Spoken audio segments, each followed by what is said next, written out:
বিন নওফল বললেন হাদান নামুসুল্লাযী নাযালা আলা মূসা, তো ওই ওহী যে ওহী মুসার উপরে নাযিল হয়েছিল, যেহেতু ওই ওহী যে ওহী ঈসার উপরে নাযিল হয়েছিল, তো ওই ওহী যেটা আদমের উপরে নাযিল হয়েছিল, সেটা নবুয়তি পাইছো।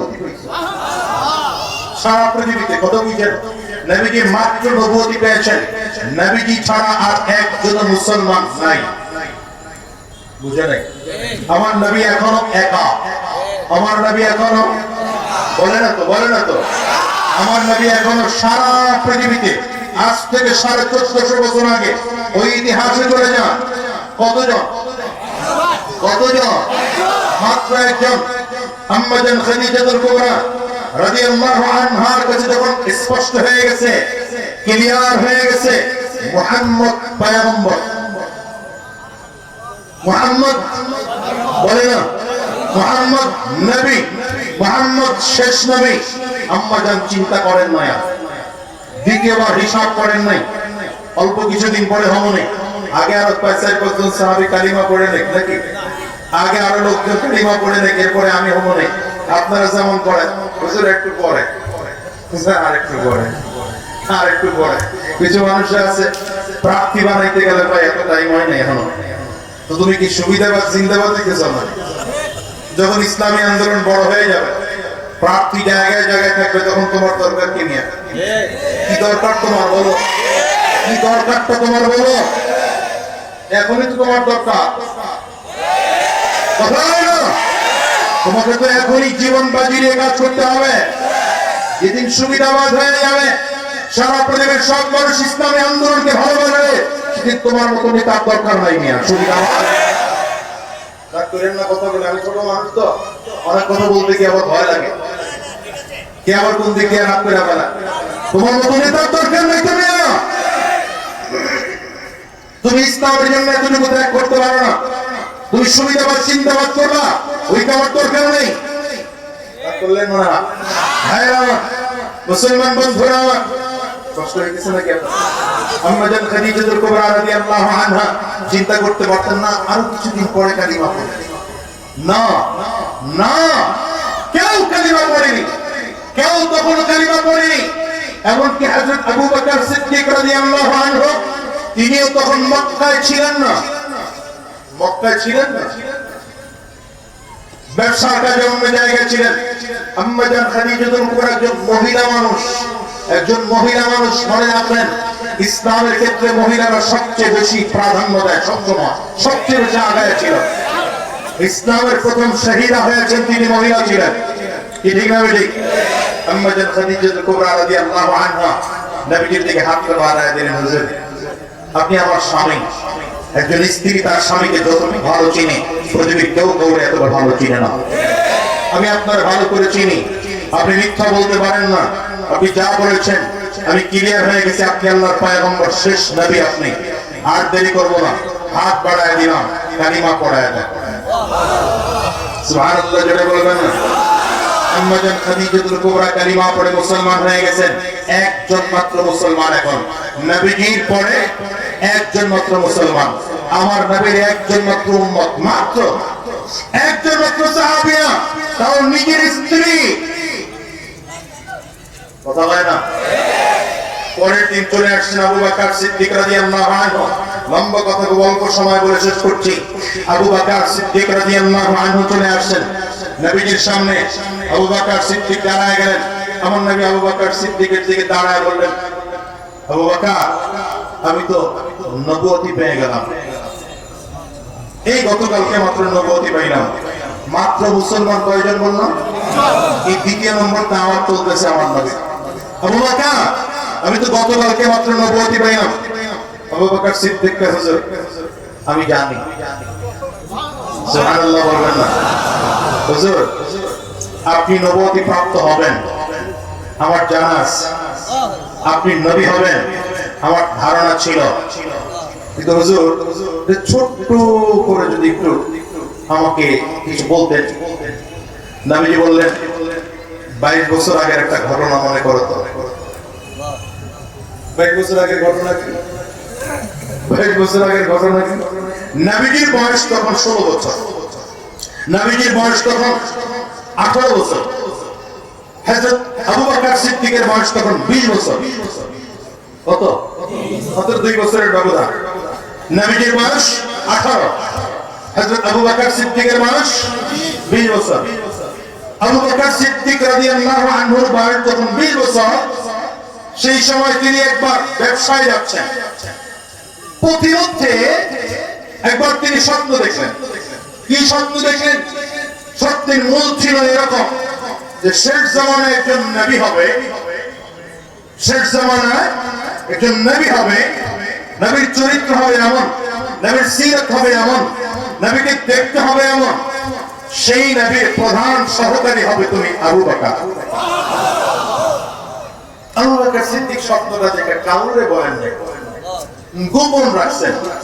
নবী আলাইহিস সালাতু ওয়াস সালাম বলেন, 22 বছর আগে যে স্বপ্নটা দেখছিলা সেই দিনকার নবী মুহাম্মদ আমি। আবু বকর সিদ্দিক দাঁড়ায় চিন্তা করছেন, 22 বছর আগে স্বপ্ন দেখলাম, কাউরে বলি নাই, কাউরে বলি নাই। আজকে নবীজির বয়স কত পূর্ণ হয়েছে? 40। নবুয়তের সময় নবীজির বয়স কত পূর্ণ হয়েছে? 40। আবু বকর সিদ্দিকের বয়স 42। 22 বছর পরে এসে আমার ঘটনা 100% সত্যতা পাইলাম।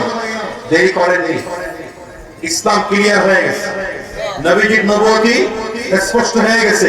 চিন্তা করেন নাই মুসলমান কয়জন? মাত্র কিন্তু একজন মহিলা কালিমা পড়েছেন, তার মানে আম্মাজান খাদিজাতুল কুবরা। হযরত আবু বকর চিন্তা করেন না আরো 2-4-5-10 দিন যাক, আরো কিছু দলবল ভারী হোক, এরপরে কালিমা পড়বো। কথা বুঝেন তো? আবু বকর সিদ্দিক নবীজির দিকে হাত বাড়ায় দিচ্ছে, কালিমা পড়ায় মুসলমান হয়ে যায়। সুবহানাল্লাহ, চিল্লায় বলবেন। কয়জন মুসলমান? নবীজির উম্মত কয়জন মাত্র? নবীজির সাহাবী কয়জন মাত্র? মাত্র 2 জন। 1400-1450 বছর আগে ইতিহাসে চলে যায়। আস্তে আস্তে করে বাড়তেছে, আস্তে আস্তে করে বাড়তেছে।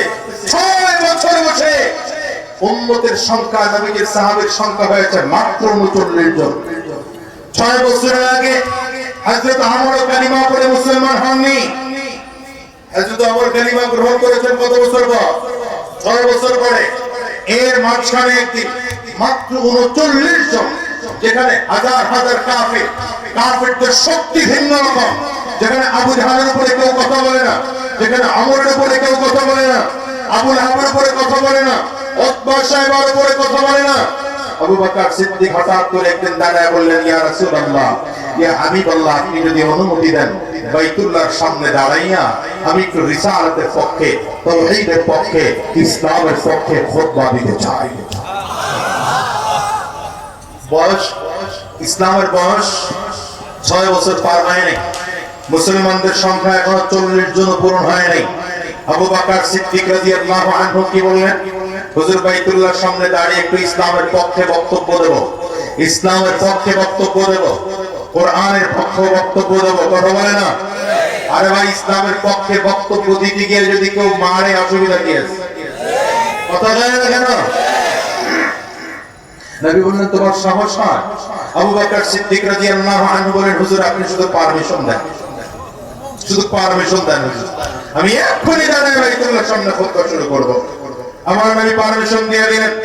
বাইতুল্লাহর সামনে দাঁড়িয়ে আবু বকর সিদ্দিক রাদিয়াল্লাহু আনহু ইসলামের পক্ষে, দ্বীনের পক্ষে, তাওহীদের পক্ষে, রিসালাতের পক্ষে বক্তব্য দিতে আরম্ভ করলেন।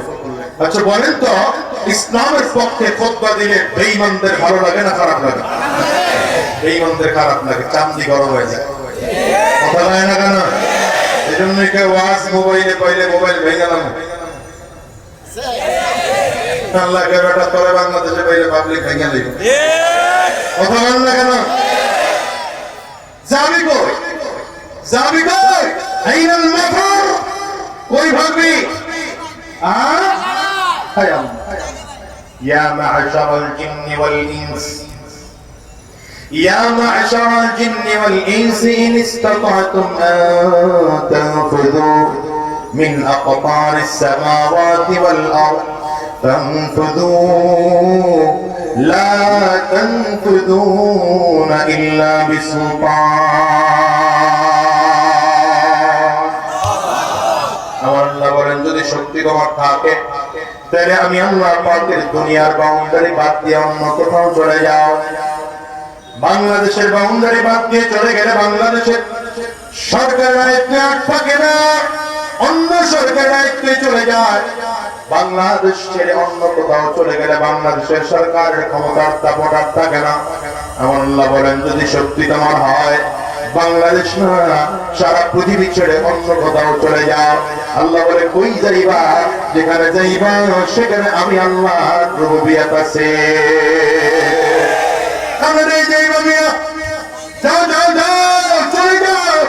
সেখানে বাংলাদেশের সরকার থাকবে না, কিন্তু আমি আল্লাহর গজব সেখানে আছে। বের হইতে পারবো না, ইয়া করে বৈশা বৈশা ঘুমানো লাগবে।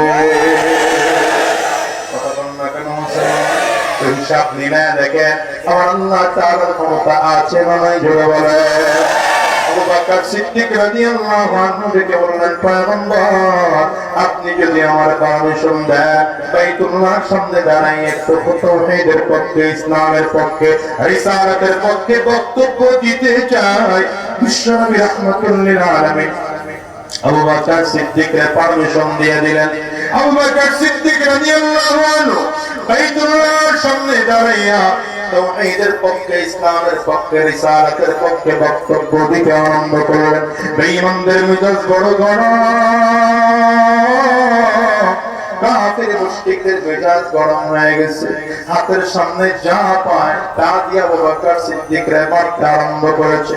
আবু বকর সিদ্দিক রাদিয়াল্লাহু আনহুর কোনো অন্যায় নাই, একটাই মাত্র অন্যায় দ্বীনের পক্ষে কথা বলেছে, তাওহীদের পক্ষে, রিসালাতের পক্ষে কথা বলেছে, এটাই বড় অন্যায়। কাফের মুশরিকরা হাতের সামনে যা পায় ওটাই দিয়ে আবু বকর সিদ্দিককে মারতে আরম্ভ করেছে। তো ঘোড়া তাড়ানোর চাবুক দিয়ে আবু বকর সিদ্দিককে পিটায়, তো অস্ত্র দিয়ে পিটায়, তো তরবারির মার দিয়ে আবু বকর সিদ্দিকের পায়ের মধ্যে জোরে জোরে আঘাত করে। আবু বকর সিদ্দিক রাদিয়াল্লাহু আনহু মারতে মারতে কপালটা ফাটায় বানাইছে, রক্ত টপ টপ টপ টপ করে পড়তেছে।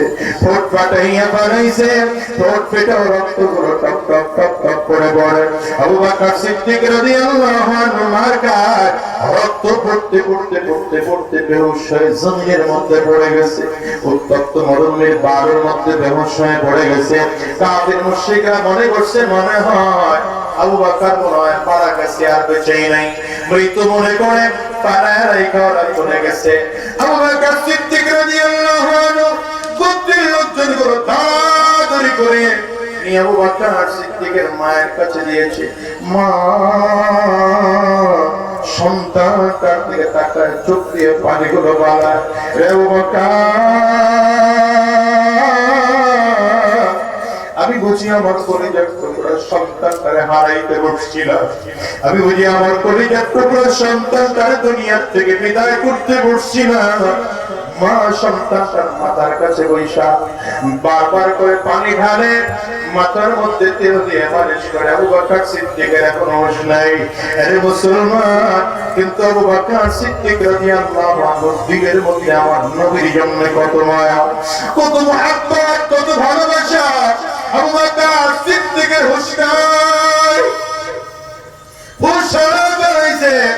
মাতাকে আতাকা দেখে আবু বকর সিদ্দিক রাদিয়াল্লাহু আনহুর শরীরে রক্তের দাগ দেখা যায়। কাফিররা মারতে মারতে বিভিন্ন জায়গায় রক্তের দাগ পর্যন্ত দিয়া ফেলাইছে। অনেকক্ষণ পর আবু বকর সিদ্দিক রাদিয়াল্লাহু আনহুর হুঁশ ফিরে এসেছে। হুঁশ ফিরে আসলে মায়ের দিকে তাকায় আস্তে করে ডাক দিছে, মা গো আমারে বলো না আমার নবীজি কেমন আছে।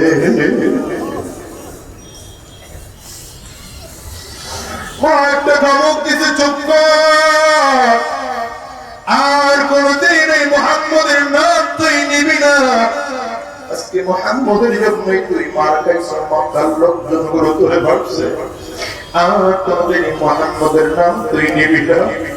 আবু বকর সিদ্দিক রাদিয়াল্লাহু আনহু মায়ের দিকে তাকায় ডাক দেন, মা গো আমি কেমনে আমার নবীর ধর্মটা ভাঙিয়ে পারিব আমার নবীর কেমনে না দেখা পারি তুমি আমার বলো আমার দিলটা যখন খারাপ হয় আমার দিলটা যখন পরেশানি যুক্ত হয়ে যায় আমার নবীর চেহারাটার দিকে তাকাইলে আমার দিলটা ভরে যায় এই দুনিয়ার মুসলমান আবু বকর সিদ্দিক রাদিয়াল্লাহু আনহুর কাছে তিনটা জিনিস খুব প্রিয় ছিল এর মধ্যে একটা জিনিস ছিল আন-নাজরু ইলা ওয়াজহি রাসূলিল্লাহ আমার নবীর সুন্দর চেহারার দিকে তাকাইয়া থাকা আবু বকর সিদ্দিকের কাছে বড় প্রিয় মা পেয়ারের মধ্যে একটুখানি দুধ দিয়ে দিন বাবা এই দুধটুকু পান কর প্রচন্ড রক্ত ঝরেছে তোর শরীর থেকে এই রক্তটুকু দুধটুকু পান করলে তোর শরীরে একটু শক্তি পাবে আবু বকর সিদ্দিক বারবার করে দুধের পেয়ারা সরায় দেয়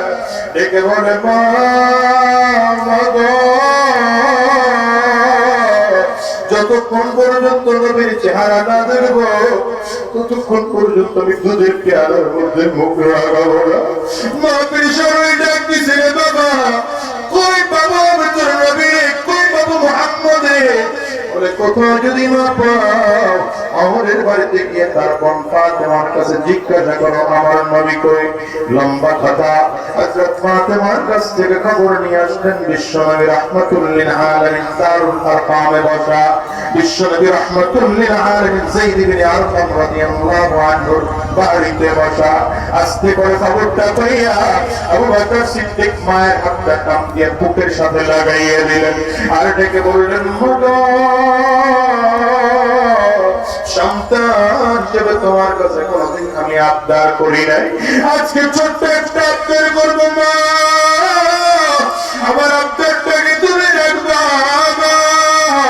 কি আবদার রে বেটা কি আবদার মায়ের দিকে তাকাই আবু বকর সিদ্দিক বড় কাফিররা আমার মারতে মারতে আমার পায়ের মতো দাগ পড়াইয়ে বানাইছে আমার অঙ্গ প্রত্যঙ্গে রক্তে বানাইছে আমি হাইটা হাইটা আমার নবীর কাছে যাবো এই শব্দ আমি আবু বকরের নাই আমি আবু বকরের অবস্থা বড় খারাপ ও বাবা তুমি যদি আমারে পারো আমি তোমার কাঁধে ভর করে আমার নবীর কাছে একটু যাইতে চাই আস্তে করে মা ডাকে বললেন রে বাবা তুই যদি আমার নবীর কাছে যাইতে চাও না পারি কি তুই বল তোর জন্য আমি যা মনে চাই সব কিছু করতে পারি তোর জন্য জীবনটা বাজি রাখতে পারি রে বাবা মা কতটা কইনা হাত উঠায় কাঁধের মধ্যে নিয়ে বিশ্ব নবীর দরবারে রওনা করলেন লম্বা কথা মুসলমান অল্প সময় বলে শেষ করি আবু বকর সিদ্দিক রাদিয়াল্লাহু আনহু নবীজির দিকে রওনা করেছে দূর থেকে আমার নবী তাকাইয়া দেখেন প্রিয় সাহাবীটা আসতেছে আমার নবী বসত থেকে দাঁড়ায় গেলেন আবু বকর সিদ্দিক রাদিয়াল্লাহু আনহু রিসিভ করার জন্য রাহমাতুল লিল আলামিন এক কদম দুই কদম সামনের দিকে বাড়ায় হঠাৎ করে তাকায় দেখে প্রিয় সাহাবীটার কপাল পেটে রক্ত বের হয় ঠোঁট পেটে রক্ত বের হয় আমার নবী হাত দুইটা বাড়ায় ডাক দেয় আবু বকর আবু বকর সিদ্দিক আমার নবীর ডাকটা শুনে না নিজে আর কন্ট্রোল রাখতে পারে না দৌড় দেয় উমরে খেয়ে জমিনের মধ্যে পড়ে যায় নবীজি এসে দ্রুত কুলের মধ্যে উঠাইয়া বুকের মধ্যে লাগাইয়া জোরে জোরে চাপটা আবু বকর সিদ্দিক আমার নবীর পাইয়া নবীজির কপালের মধ্যে চুমা লাগায় নবীজির হাতের পিঠের মধ্যে আর তালুর মধ্যে চুমা লাগায় আর ডেকে বললেন পয়গম্বর মক্কার কাফিররা আপনার প্রতি কোনো আঘাত করছে নাকি আপনার কোনো ক্ষতি হয়েছে নাকি আল্লাহর নবী ডাক দেয় না রে আবু বকর না আমার মোটেও ক্ষতি হয় না বরং তোমারই তো ক্ষতি হয়েছে আবু বকর চোখের পানি ছেড়ে কান্না করে আর ডাক দেয় পয়গম্বর আমার জীবনটা যদি চলেও যায় জীবন যদি আমার চলেও যায় আপনি নবীর জন্য কোনো ক্ষতি না হয় এরকম দুনিয়ার কোন টাকার মুসলমান আমিও তোমাদের কাছে জানতে চাই নবী আর দুনিয়ায় নাই নবীর কোরআন আজও আছে নবীর ইসলাম আজও আছে নবীর দ্বীন আজও আছে নবীর দ্বীন রক্ষা করার জন্য নবীর কোরআন রক্ষা করার জন্য নবীর দ্বীন ইসলাম রক্ষা করার জন্য তোমার আমার যদি রক্ত দিতে হয় রক্ত দিবা তোমার আমার যদি জীবনটাও দিতে হয় কারা কারা আল্লাহরে দেখা একটু জবান খুলে চিল্লা ডাক দাও আল্লাহ। আরো জোরে জবান খুলে ডাক দাও আল্লাহ। আরো জোরে চোখের পানি না থাকলেও চোখের পানিটা ফেলে একটু ডাক দাও, কান্নার গান করে ডাক দাও। দয়ার মালিক,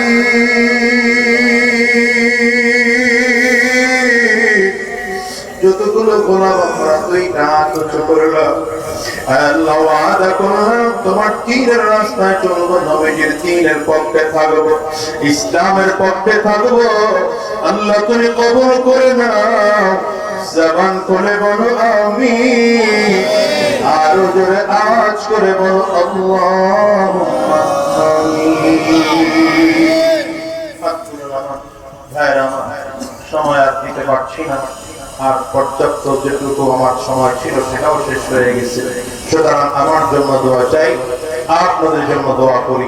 যতদিন দুনিয়ায় থাকবো আপনার দ্বীনের পক্ষে থাকবো, এই আশাবাদ ব্যক্ত করি আমি আমার আলোচনা এখানে শেষ করছি।